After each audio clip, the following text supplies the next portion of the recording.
Good afternoon, everybody. This recording is a presentation about Peaser's retirement planning. A little bit about myself. My name is Andrew Woolley. I'm a financial advisor in the Lancaster County area. I've been doing Peaser's planning and making that a focus of my practice now for a number of years. It's a pretty easy reason why. My wife is in the Warwick School District. My mother is in the Ephrata School District. I started learning about their retirement program for their benefit. And in so doing, realized that the resources that they're given do not make a whole lot of sense to them. And they really appreciated when I would break things down as simply as possible. Some of their coworkers started to appreciate that, and more folks started to appreciate that. And it occurred to me that maybe I could do a presentation on this, record it, and make it available upon request. So that's what the purpose of the presentation is, and I hope you all enjoy it. Before we get into the material, I do have to cover a couple of different disclosures. This information is provided for general purposes and is subject to change without notice. The information does not represent, warrant, or imply that services, strategies, or methods of analysis offered can or will predict future results, identify market tops or bottoms, or insulate investors from losses. All types of investing and investment strategies involve risk, including the potential loss of principal. Asset allocation and diversification do not ensure a profit or prevent a loss in a declining market. Past performance does not guarantee future results. Before acting on this information, consult your financial advisor for individual financial advice based on your personal circumstances. I am an independent financial advisor who works with Peaser's participants, but is not affiliated or endorsed by Peaser's. I offer securities and investment advisory services through Genios Wealth Management, member FINRA and SIPC. And now that we got those out of the way, let's go ahead and get into the material. Like I said, the purpose of this is going to give you an introduction to Peaser's and help you focus and distinguish between the information that you need to know and be aware of and the information that you might not be quite as important. If you are digging into this information for the first time, you might ask, what is Peaser's? Peaser's is an acronym, and it stands for Public School Employees Retirement System. It is a group retirement plan. These are often called cost sharing or pooled risk plans that are for people who work full time at a public education employer in Pennsylvania. How it works is that school districts, Pennsylvania taxpayers, and all participating district employees will make contributions to this group retirement plan. Dollars are then set aside in a specific way and are available to retiring employees as they come. It's very important to know, and the very first piece of vital information you need to be aware of is that your specific rules are going to be based on your membership class. Your membership class is decided on the onset of your employment. So let's go ahead and dig into that a little bit. Based on when you started with your employer, you will have been assigned a membership class, and that membership class is going to determine everything else. Anyone who started before 2011 is likely a TC or a TD member. Anyone between 2011 and 2019 is going to be a TE or TF member, and anyone after 2019 is going to be a TG or TH member. If you want to know which membership class you are, the easiest way is to find your statement of account. You can do this by going to your member self-service portal and looking up documents, your statement of account, and it should be very explicit right there on the first page. Based on your membership class, this will determine how much you are responsible for contributing to the Peaser system.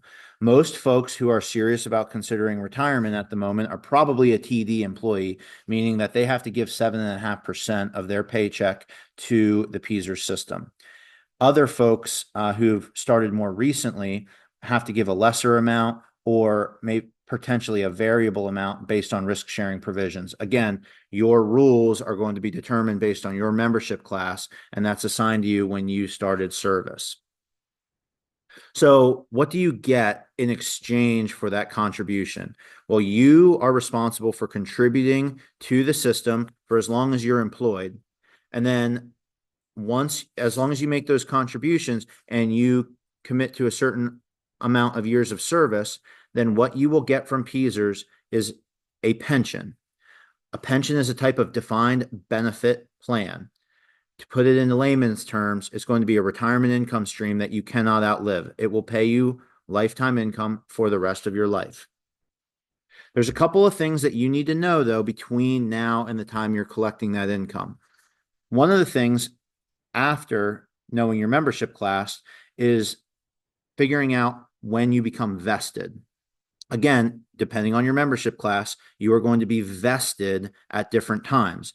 Vesting means that you're eligible to collect on the monthly pension someday.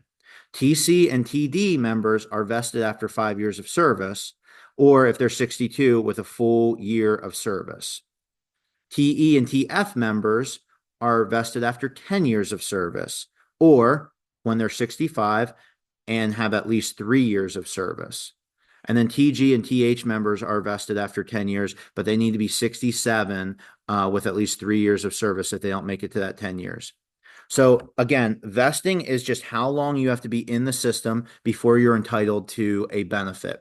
If you leave your employer before you're vested, then you will be refunded the contributions from the plan. Once you are vested, then, as I mentioned, you are entitled to a certain benefit.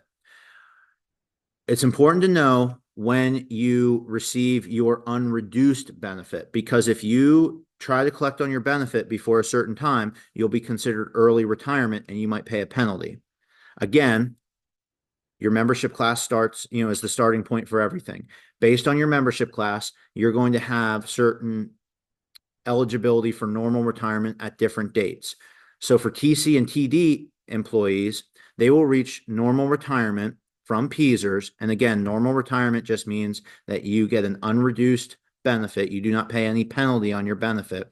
TC and TD members will be eligible for their unreduced benefit at the earliest of 3 potential points in time. When they turn 62 years old, when they reach 35 years of qualifying service, regardless of their age, or when they reach 30 years of service and 60 years old. Any of those 3 qualifying events are going to entitle you to an unreduced benefit. TE and TF members have different criteria, and then TG members have different criteria as well. Again, it's important to know that what your membership class is, when you're vested, which is when you're entitled to a benefit, and then when your normal retirement date is, which is when you're entitled to your unreduced benefit.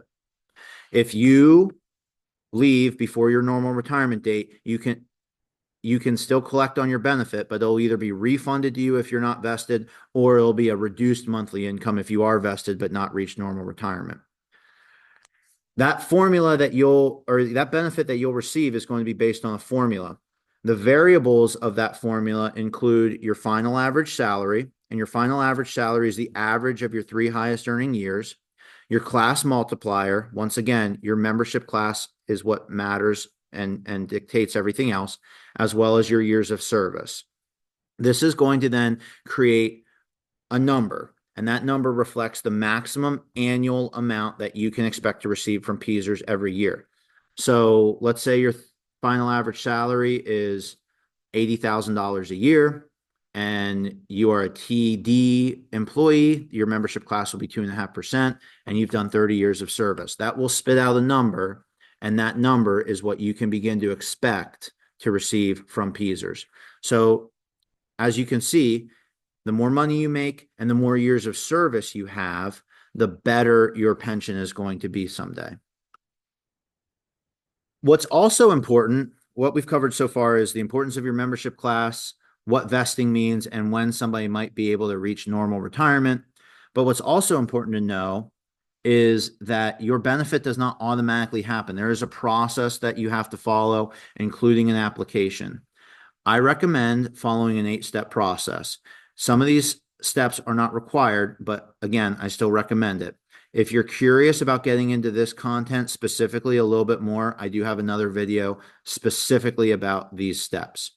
But once you're ready and you've determined your membership class, you understand that you're vested, you understand where your normal retirement is going to be, or that you're taking a reduced amount, and you understand tentatively, what your income is going to be based on the benefit formula, and you decide that, yes, it's time to go, then there's a process to follow. I typically recommend that you start about a year before your anticipated retirement date.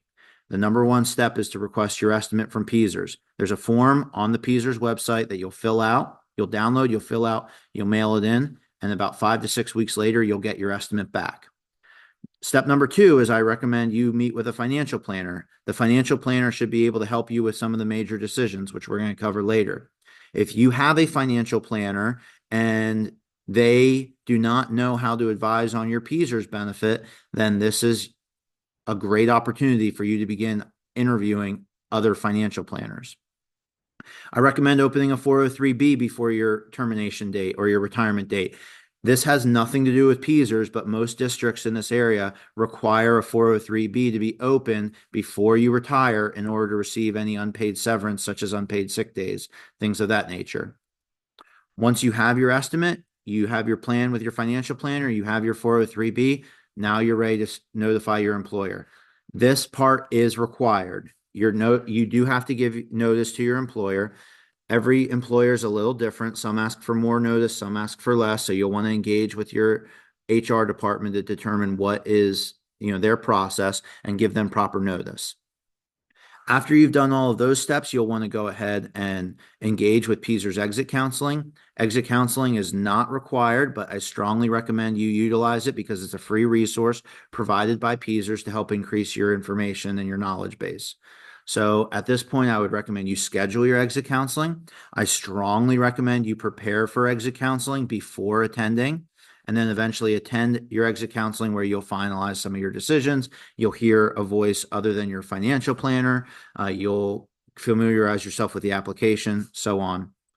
And then finally, the last step is that you submit your application. And if you submit your application within 90 days of your retirement date, then Peasers will pay you retroactively to that retirement date. So you don't want to delay that by very long.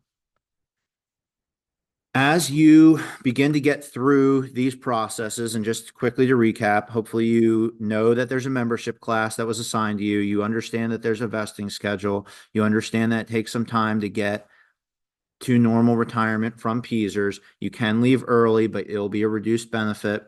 Everything hinges on the retirement formula. And then you understand that there's a process to follow to get out of Peasers. Once you have all of those other things, then you can start to hash out some of the minor details. Those minor details include the lump sum. The lump sum is what's available for you to withdraw as a one-time payment. It is the total of your contributions. If you recall back, I said you have to contribute to the plan, and you can withdraw those contributions plus interest from Peasers when you retire. It's a common misconception to believe that if you withdraw your lump sum or the total of your contributions and interest, that this foregoes your monthly income. It does not, unless you've done something wrong. Instead, it's better to think about it as I can take some of my accumulated benefit as a one-time lump sum, and that's valuable to me because, a bird in the hand is worth two in the bush type of mentality, so to speak, is that it gives you control of some of the dollars.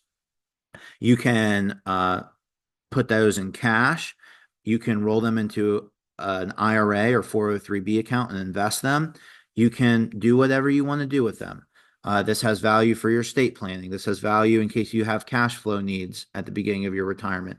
It's an important safety net. It also maybe creates some long-term inflation protection for you. Lots of things that you can do with that lump sum, and that's where the financial advisor should be able to help you. But it does not forfeit the monthly income. Instead, you'll just take less of your benefit because there is less value to your benefit given the fact that you just withdrew a major piece of it. You'll get the rest of it in monthly installments. Okay, so that's the lump sum. The other thing that you'll need to know is that there's a purchase of service opportunity. Not for everybody, but for some people. So if you went out on maternity leave or you worked in a public educator that was not in Pennsylvania, in another state, you may have the ability to purchase service credits. This is almost always recommended because back to the formula, it will increase the value of your pension if you go ahead and get more years of service. So that's important to know. And if you have the eligibility to purchase service, then it's probably in your best interest to do so. It's very, very important for you to always be monitoring your beneficiaries and keeping them up to date. Life happens. People get married. People get unmarried. People have children. Their children then move on and do other things. There's falling outs. Life, again, like I said, life happens. And if you don't update your beneficiaries along the way, then if something happens to you, your accumulated benefit, which could be very, very valuable someday, will go to whoever is named, regardless of if that's your intentions or not. So please make sure you're monitoring your beneficiaries and you're keeping that information up to date. It's also important to make sure that the information that's being reported to PEASers is accurate. At the end of every school year, your HR department is going to report your hours and your wages to PEASers. That new information is going to be reflected on your annual statement of account. Your statement of account will be available sometime in the fall, usually around October, early November. You'll want to go ahead and check that out, make sure that it's all information that's accurate and that you agree with it, because it's much harder to change information that's older than it is if you can catch it right away, any discrepancies. So we've reached the point where hopefully I'm not going too fast, but also that you're following along and that you've understood what your membership class is, how you get vested, how you reach normal retirement, what your benefits going to be based on, of what the steps are, some other planning considerations, which means that you're, in great shape so far. If you're interested in, okay, well, what can I do to begin to prepare? I've laid out a couple of things that you can begin working on. Number one, understand when your normal retirement date is. Again, if it's 62 or if it's 35 years, those could be two different dates. So some people turn 62 before they reach 35 years of service. Some people reach 35 years of service before they reach 62. Understanding when your normal retirement date is and what the impact of early retirement is going to be is one of the things that you can begin working on. Exploring whether or not you have any service that's eligible for purchase is something that you can begin working on. And then ideally starting to flush out what your monthly income needs are, including, your health insurance premiums and what they might be post-retirement. Getting those numbers in order is going to be extremely helpful. But ultimately, the major takeaways that you need to know are really surmised in three major decisions. If you understand these three major decisions, you are going to feel good about your PEASers. I mentioned a bunch of information and I went pretty fast, I'll admit, but that was really just background to help increase your understanding.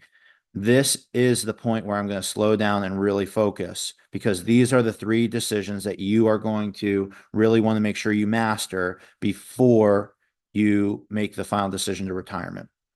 Number one is, when am I going to collect my benefit? You can separate from service and decide to delay your benefit if that's going to be in your interest. Or you could take your benefit right away when you separate from service. That's going to be in your best interest. There's, trade-offs for everything. There are trade-offs for continuing to work and add more years in the system. While that's going to increase the value of your benefit, it's also going to decrease the number of years you get to collect on that benefit.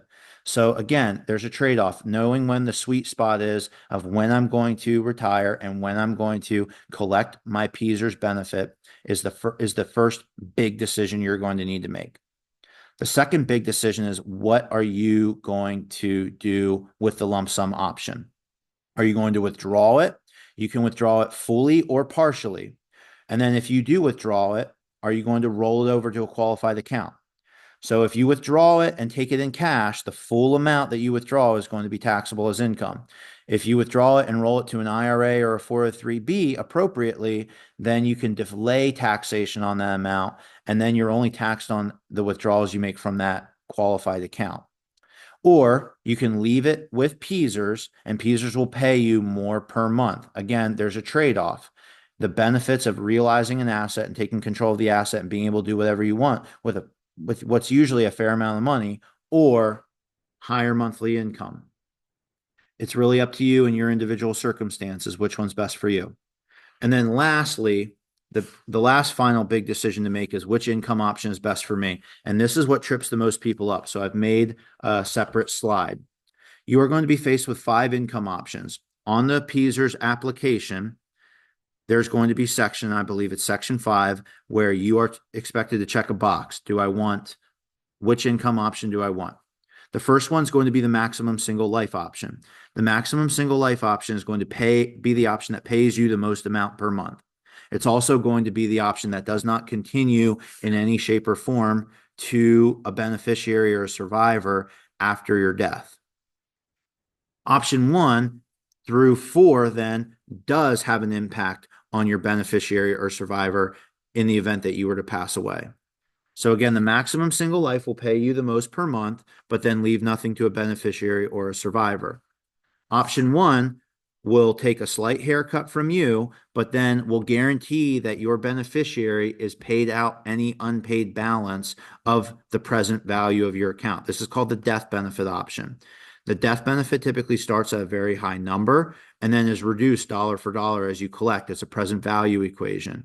So in exchange for a slight reduction to your income, you can protect your beneficiary with a relatively large number that does get reduced over time. Option 2 is also called the full survivor option. This is going to be the most conservative option you can take. It's also going to be the greatest reduction to your income. But in the event that you pass away, 100% of your benefit will continue to pay to a survivor. So if you're collecting $3,500 a month from PSERS, then your survivor will continue to receive that same $3,500 a month in the event of your passing. Option 3 is also a survivor option, but your survivor will receive 50%. So if your pension benefit is $4,000 a month, and you select option 3, then your survivor will receive 50% of that number, or $2,000 a month, for the rest of his or her life if you were to pass away before them. And then option 4, which is the final of the 5 income options, is a customized option. In which case, if you decide any of these options are not best for you, you can ask PSERS to customize a solution for you. It's important to know that this will probably slow down the process. Couple of things of note. It's going to confuse a lot of people when I say that there's 5 income options and then they have to select option 1, 2, 3, or 4. But there are indeed 5. There's the maximum single life, option 1, which is a death benefit, option 2, which is a full continuation, option 3, which is a partial continuation, and option 4, which is a customized solution. It's also important to note that your beneficiary and your survivor are not the same people. Option 1 is a death benefit option, and any unpaid balance will be paid as a one-time lump sum to your beneficiary. That's different than your survivor. Your survivor only applies if you take either option 2 or 3, or ask for a customized solution that will send a continued payment to that individual upon your passing. So again, beneficiary and survivor are 2 different things. If you are interested in being an overachiever and you want to take your retirement planning seriously, I've laid out some bullet points as to what you can begin doing. So as I mentioned, these are the 3 big decisions. When I will collect my benefit, will I select my lump sum option? Which income option is best for me? You will have to go through the process. Those are the things that are unavoidable for everybody. So you'll have to go through the process and you'll have to follow the steps. You will have to tangle with these 3 main decisions. But if you're someone who wants to go ahead and do more than what's just required, this is how to do it. Begin to make a budget, understand your monthly income needs, so that way when you meet with a financial planner, you can tell them exactly what it is that you're spending on a monthly basis. Know what your plan is for health insurance post-retirement. If you're a teacher in the state of Pennsylvania, most likely you are covering your family's health insurance plan, because health insurance through these employers is very, very good. You can either stay, in most situations, you can either stay on that plan for a higher premium, or if you have the opportunity to swing over to another plan, because let's say your partner or your spouse is covered under a plan, then you can do that as well. Understanding your health insurance is usually the biggest cost to a person who retires from the PSERS system. Understanding when you will achieve your normal retirement, and then also understanding the cost benefit analysis of taking early retirement. If you take early retirement, you will be paid less, but you will also collect on the benefit for a longer period of time. So there's a cost benefit analysis to be had there. Understand the cost benefit analysis of the lump sum. If you take the lump sum and let's call that $100,000, that's $100,000 that you then have full control over, but it's also going to mean less per month from PSERS. Understand the cost benefit of the various income options.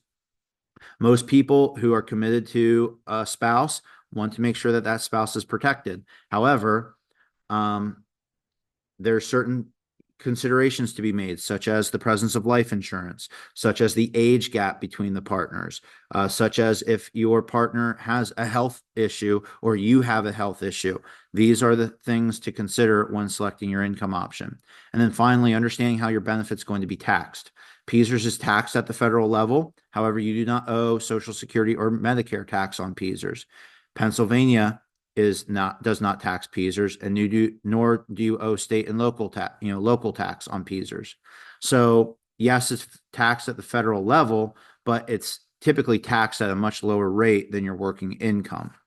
That matters because as you make your budget, you want to know, okay, if I'm getting $4,000 a month from PSERS, how much am I actually getting after taxes are taken out? The things that I do for my clients, if you're interested, is essentially helping you get prepared. If you work with me, then what you are agreeing to more or less is that you are going to be fully prepared for all of your PSERS decisions and know how PSERS incorporates with the rest of your assets and the rest of your financial plan. So I will go through this step by step and help you understand. If you're interested in scheduling, please email my assistant. Her name is Sherry, and she'll help you get linked up with my calendar. Or you can go to my website directly and schedule an appointment on your own. If you schedule an appointment, then you'll also receive a couple of different add-on services. You will receive a copy of these PowerPoint slides. We'll go over your annual statement and learn how to read that annual statement, better understand it. And you will also be given a customized checklist to follow during your final year of service. This is my contact information. Please feel free to reach out anytime. My email address is on the slide. You can call my office number or my mobile number at any time. But the best way to reach me is to go to my website, www.dw-strategies.com, and find the link to the calendar and go ahead and make an appointment. It can be an in-person appointment at my office in Lidditz, or we can meet via Zoom, or just set up a phone call and we'll go over the information that was discussed. If this was a live session, I would use this time for Q&A.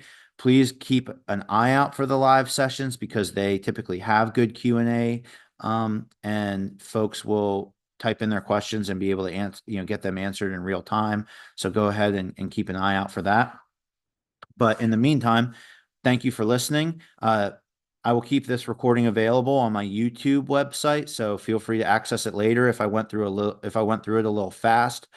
And finally, thank you for what you do for our community. Our community desperately needs good teachers, and I've chosen to help those folks by hopefully making their retirement planning a little simpler than it otherwise would be. So hopefully I hear from many of you soon, but thank you all for listening and best of luck.